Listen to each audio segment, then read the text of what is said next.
بسم الله الرحمن الرحيم. فترى الذين في قلوبهم مرض يسارعون فيهم يقولون نخشى أن تصيبنا دائرة فعسى الله أن يأتي بالفتح أو أمر من عنده فيصبحوا على ما أسروا في أنفسهم نادمين. ويقول الذين آمنوا أهؤلاء الذين أقسموا بالله جهد أيمانهم إنهم لمعكم حبطت أعمالهم فأصبحوا خاسرين.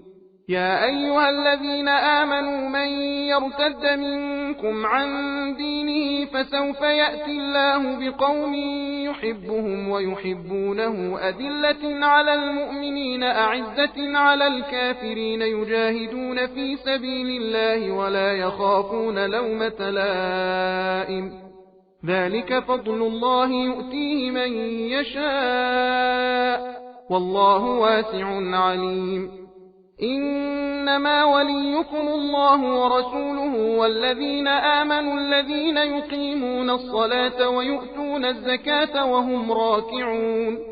ومن يتول الله ورسوله والذين آمنوا فإن حزب الله هم الغالبون.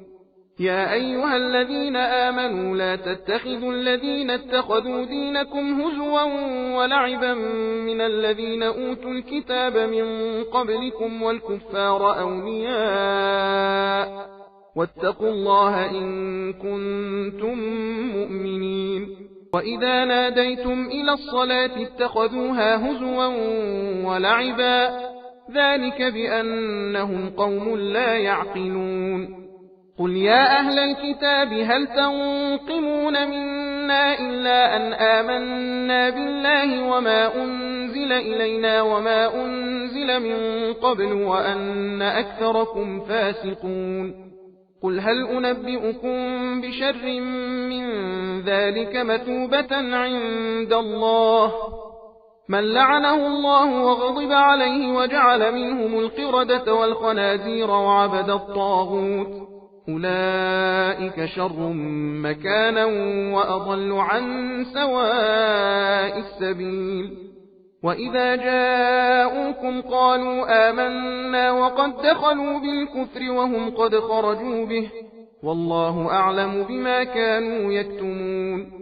وترى كثيرا منهم يسارعون في الإثم والعدوان وأكلهم السحت لبئس ما كانوا يعملون.